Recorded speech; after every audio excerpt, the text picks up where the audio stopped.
Yes, you read that correctly.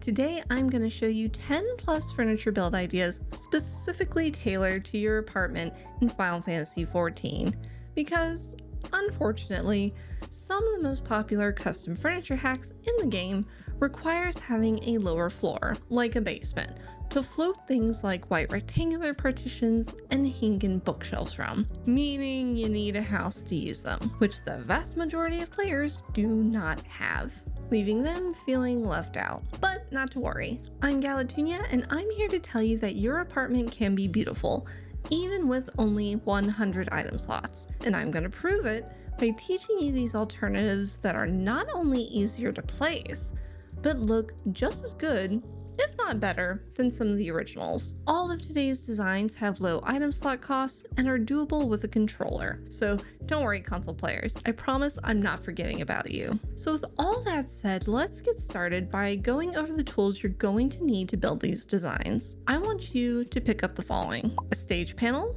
a few wooden beams, a Riviera wall shelf, and any cheap rug you like. These items create the toolkit all housing designers use, and you'll see why as we move along. Once you have your tools in your inventory, we're going to try building some counters, surfaces you'd see in a kitchen or bathroom, both of which are notoriously difficult to build in apartments. But this one couldn't be easier, and it only costs 3 item slots to make.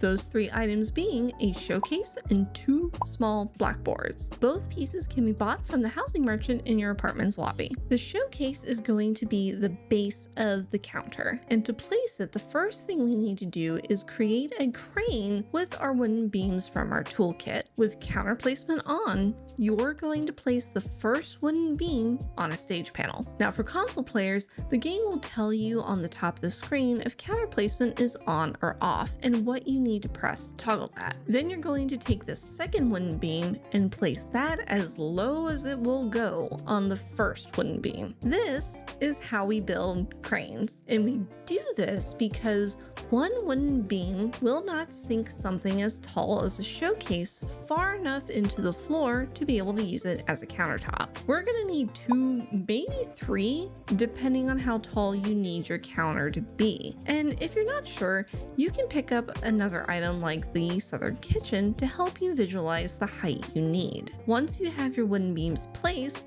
you'll slap your Riviera wall shelf as low as it will go on the lowest wooden beam. Your showcase is then going to sit on top of the wall shelf like this. And now for the fun part.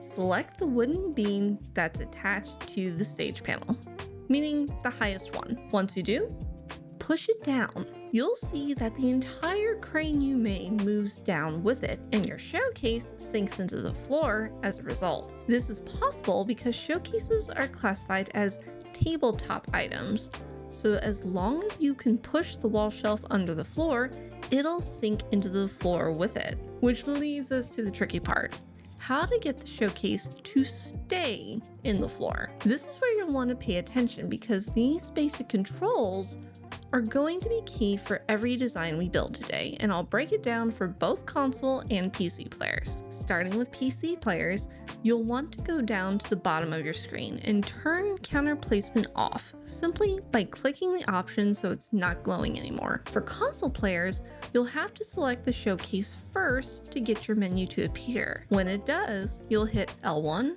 and then the triangle button, or for Xbox people, LB and the Y button. The game will tell you if you toggled counter placement on or off, you want it to be off. Once counter placement is off for everybody, you're going to select the showcase and then immediately cancel the selection. For PC players, this is a simple left click, then right click. For controller players, you'll tap your X button to select the showcase. And then once counter placement is off, hit the circle button to exit out of the selection. Or for Xbox, it's A, then B. Now when you select the stage panel again, you're going to see everything attached to it is yellow except the showcase. This is what you want. If the showcase is also yellow, then you didn't detach it correctly and you need to try again, which is okay. Sometimes it'll take a couple tries to get it right. I still run into problems, especially when I have a whole bunch of items placed together in a build. Once it's successfully detached from the rest of your crane though, you'll want to move the stage panel away. You can even pluck your wooden beam off the stage panel to see the empty wall shelf if you really want to be sure you did it right. And ta-da! Look at that. We now have a showcase sunk into the floor, and it will stay there until you move it. Depending on what you're building in an apartment, this one trick alone is actually good enough to serve as your counter.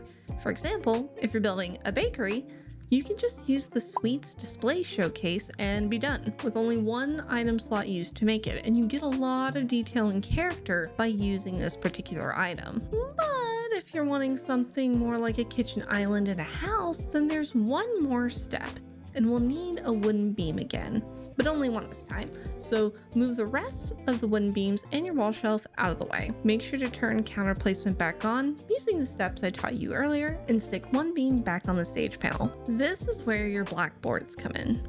Take them both and put them on the beam, and try your best to make them even with each other, particularly the tops. And just like before, try to place them as low as they'll go on the wooden beam. Once they're ready, move everything close to the showcase and push your beam down and towards the showcase. The goal here is to use the blackboards to cover up the front glass on the showcase. Turn the counter placement off again, and this time select and deselect your blackboard, the first of the two. Once you do, move the stage panel to line up the second board where you want it, and repeat the process. You might have to do it again on your first blackboard, and that's completely normal. Don't worry about it. Once both boards are where you want them and neither of them are turning yellow when you select your stage panel, move the stage panel and wooden beam away. And that's it. There you go. You now have a countertop with two dyeable parts, which is a big reason why I'm a fan of this variant. You can dye both the showcase and the blackboards any colors you want, giving you the same flexibility as the traditional counters made with partitions and shelves, and it only costs one more item slot. Yet by using this variant instead, you actually get a more unique look. This build creates a waterfall countertop, which is popular in IRL interior design. It's where the granite or marble countertop flows over the side, like a waterfall. Hence the name. And since the corner glass is still exposed in the showcase, you can stuff different things in there, like lights or those stuffed alphas your retainers are obsessed with for whatever reason. Now, if you want to, you can easily change how this simple counter looks and how many item slots it uses depending on the layout of your design. This variant makes a great standalone kitchen island, but if you want your countertop to poke out from a wall like this, you can swap the two blackboards for one classroom blackboard instead. It's longer and would look awkward for the island design, but if your counter sinks into the wall like a peninsula, that little extra bit is hidden and you save an item slot in the process. It also works to cover up the back of the showcase too if that matters to you, bringing the total item count to 4 or 5 depending on what you need. But the best part of all of this is now that you know how to float tabletop and wall mounted items, you can use this exact same trick on any other table and wall mounted item in the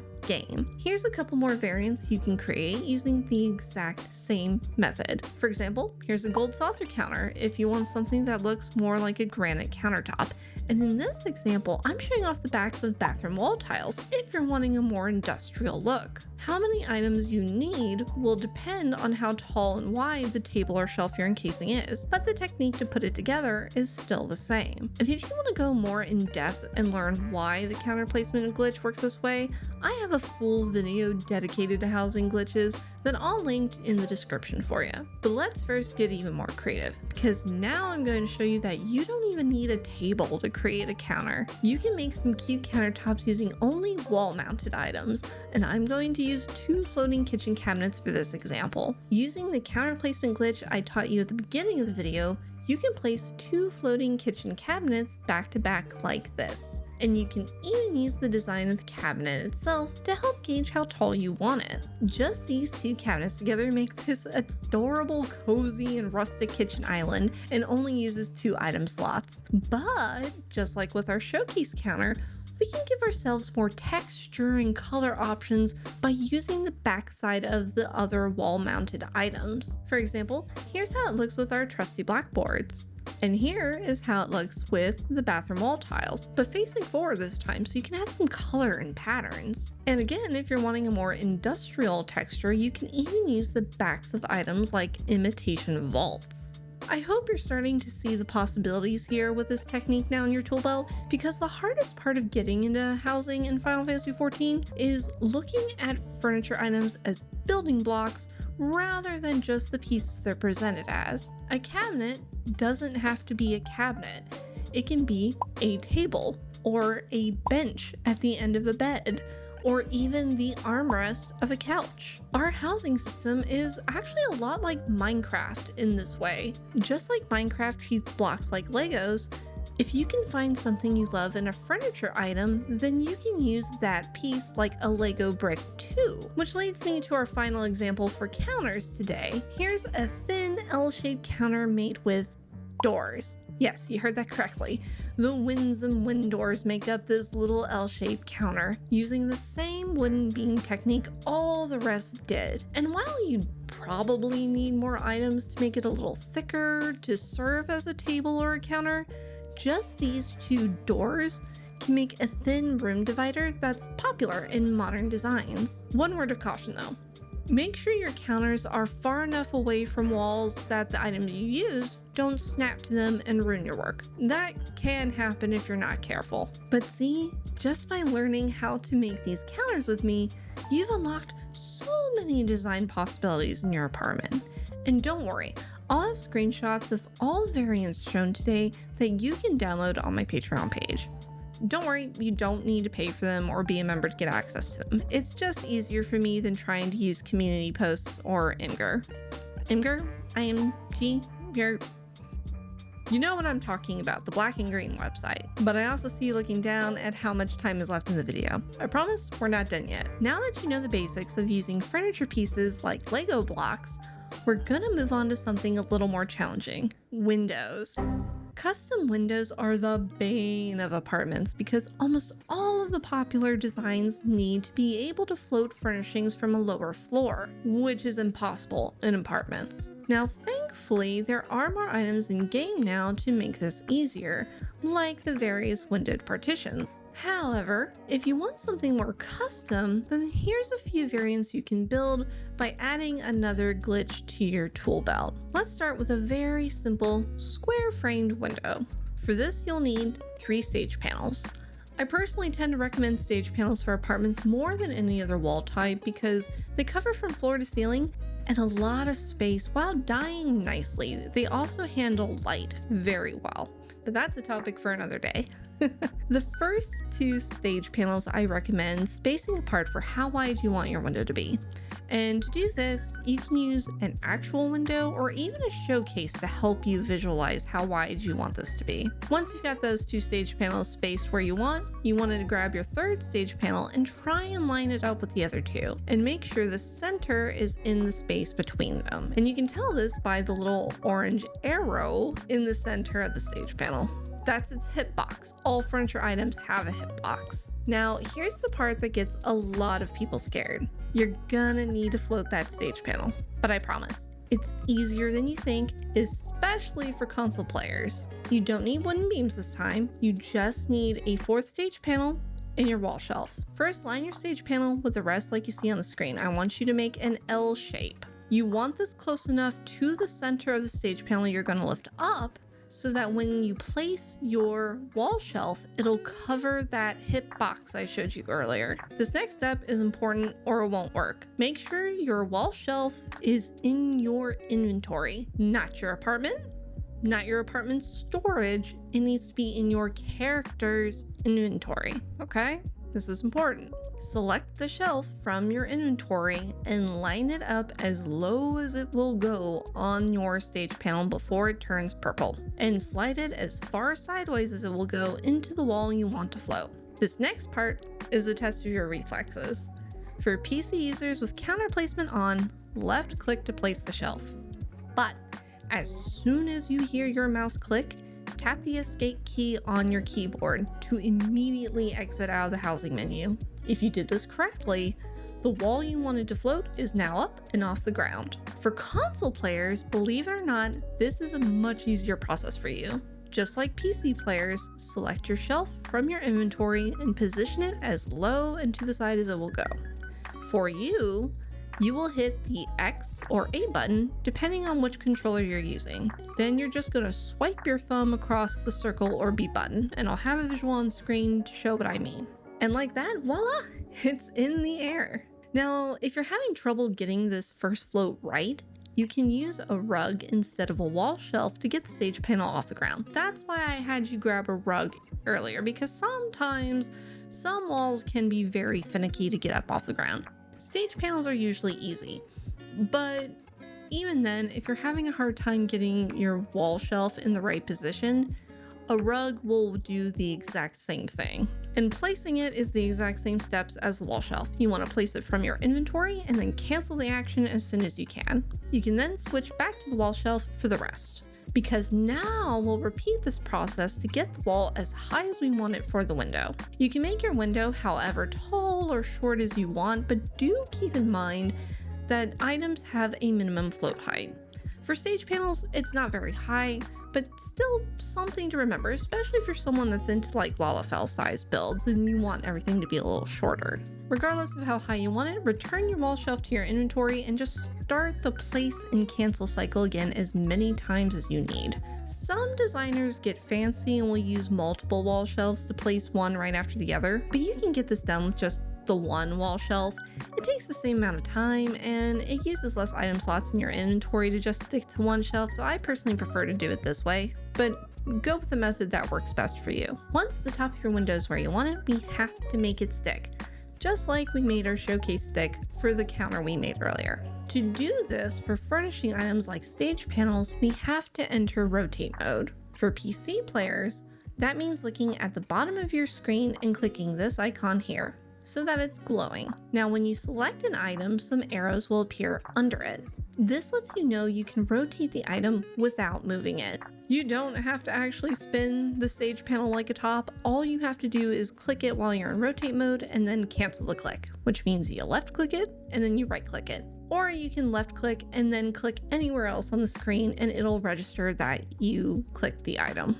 Now, for console players, you can thank the wonderful Rookie 643, because after watching my glitch guide and watching me lament how there is no default rotate mode in the normal console housing menu for controller users, they went and tested a method to get you to enter rotate mode. First, you have to enter your system menu and then character configuration. Once you're in that menu, you're going to flip this switch right here to enter keyboard and mouse mode. I promise you don't need a mouse to navigate this UI. I do this all the time with my controller on my PC. If you see the little pointy hand, that means you're on controller still. Now that you are in the keyboard and mouse UI, you want to enter the housing menu again, which is in your social menu. And from there, you want to hit L1 and then R3, which means L1 and pushing straight down on the right joystick. When you do, the top of your screen will show you this message: virtual mouse mode. So long as you're in this mode, when you move your right joystick, it'll act like a mouse. You can then use L2 and R2 as left click and right click. For Xbox players, you enter this mode by hitting LB and pushing down on your right joystick, and then LT and RT for clicking. So while you're in virtual mouse mode, move your joystick to the rotate icon at the bottom of the screen, and then use L2 or LT to turn rotate mode on. Then, with a glowing, move your cursor back to the stage panel and select it with L2 or LT. Once it's selected, use R2 or RT to cancel the selection. You can then follow the on-screen instructions to exit virtual mouse mode. And there you go. You can float anything now, even if you're on console. And once again, thank you so much to Rookie for finding that out for all of us. I will make sure to upload an updated glitch guide video that covers the float glitch with your instructions.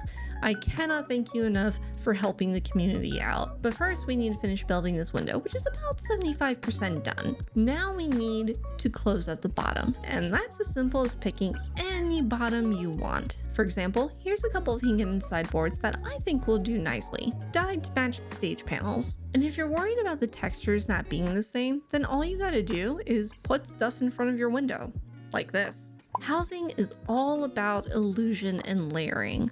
Once you dress up the window with various items, it's not going to matter that your hanging sideboards don't have the same texture as your panels, because it's no longer the focal point. I promise, most people aren't going to notice, and it only stands out to you because you are in the ugly phase of your build. Trust me when I say you have to trust the process. And you can pull similar tricks with other housing items, like half partitions and the bar counter. You can even use multiple of these items across the whole wall to break it up and make it look more cohesive. And with this technique added to your toolkit, you can make almost any shaped window you want. In this particular variant with the hinged sideboards, only costs 5 item slots to make. Now you can use more if you want to. For example, you can float a hinged wardrobe or a bookshelf and pair that with a couple of wood slab partitions to create a molding for your window, and it has the nice side effect that it hides the bolts on the sides of your stage panels. You can then add more decorations from there as you go. Windows can be as simple or as detailed as you want and can easily suck up all of your item slots if you're not careful. But if you keep your 100 slot budget in mind, the simple window will go a long way in giving you a custom space. And the cherry on top is this trick works with all kinds of different wall partitions, so feel free to mix and match for different aesthetics. You can even combine the floating glitch you just learned with the counter placement glitch to combine all mounted items with windows. I did this for an apartment build I designed last year, and if you want this rustic look for yourself, all you need is a windowed partition, 3 imitation skylights, and a cask rack. Float the cask rack to match the top of the window frame, and then use your wooden beam frames to push the imitation say that 3 times fast. Your imitation skylights into the partition wall. You'll need more wooden beams to get the bottom one low enough though. As long as the hitboxes on the skylights don't connect with the windowed partition, they will stay in place, and you can dye the skylights to match the cask rack. Both of these windows are beautiful, but let's end this video with one more window design that combines everything we've learned today. A floor length window, or a sliding glass door, depending on how you want to frame it. Just like before, line up your walls so everything is nice and straight. In this case, I'm using the stage panels again. Use the floating glitch to get the top wall where you want it. In this case, I like to use a door partition like the mahogany door to help me measure. Don't forget to enter rotate mode and click the wall. Once that's done, go ahead and also float a hinged wardrobe or a hinged cupboard, depending on how wide you want the window to be. I like using the wardrobes because that's pretty wide and it's also cheap. You can buy it from the NPC housing vendor. While you do this, your top wall might snap down to the same height as your wardrobe, but that's okay. So long as you rotated the wall before you floated your wardrobe, you will have saved its place. It's basically like saving your game. So long as you don't click it again, it'll pop back to the position you left it when you exit and re-enter your apartment. So no need to be scared, you will be okay. Now with that top layer done, you're going to use 3 wood slab partitions this time. 2 for the sides and 1 down the middle. This is great if you plan to use a blue stage panel to mimic a window pane. But if you'd like a more detailed window with a little more depth, you can use a dance pole instead of the center wood slab partition. For the bottom frame, you can just use a wooden beam. Yes, the wooden beams that have been with us from the start, they actually come in handy as actual decorative tools too. With the crane method, lower one of your beams into the floor until only the top border shows. Then use the counter placement glitch to keep it in place. If you'd rather dye the bottom frame to keep everything cohesive, you can use 2 or more wooden steps. and lower them into the floor using the same method. They're dyeable and they have a very nice wood grain to them. Super easy to place. And there you go. You've made a basic floor length window in only 9 item slots. Now obviously, like with the other window, you can add a ton more item slots to give it a bit more personality. And here's just a few combinations to fuel your imagination and get the ideas flowing. And you don't need any other glitches or tricks. You can make all of these variants using the glitches I've taught you today in this video. And speaking of which, that is it for today's video. Thank you all so much for spending your time with me today. You are now able to build the 2 most difficult types of custom furniture glitches in your apartment. You don't have to have a house. You do not have to wait for the pain of winning a potential lottery. You can do this now in your apartment. And I hope you'll take the techniques from today and try to apply them in your other designs. That said, I'm always down to help you brainstorm ideas, so if you have a suggestion for custom furniture you'd like to learn to make, or even a full theme for your apartment you'd like to see me build, then let me know in the comments below. Once again, all of the guide images with the item lists you need are available for free on my Patreon. No need to become a member or pay anything to access them. But if you would like to support more videos like this one being made, I'd certainly love to have you join the community, either there or by becoming a member here on YouTube and subscribing to the channel. And as always, thank you so much for watching, and until next time, see you then!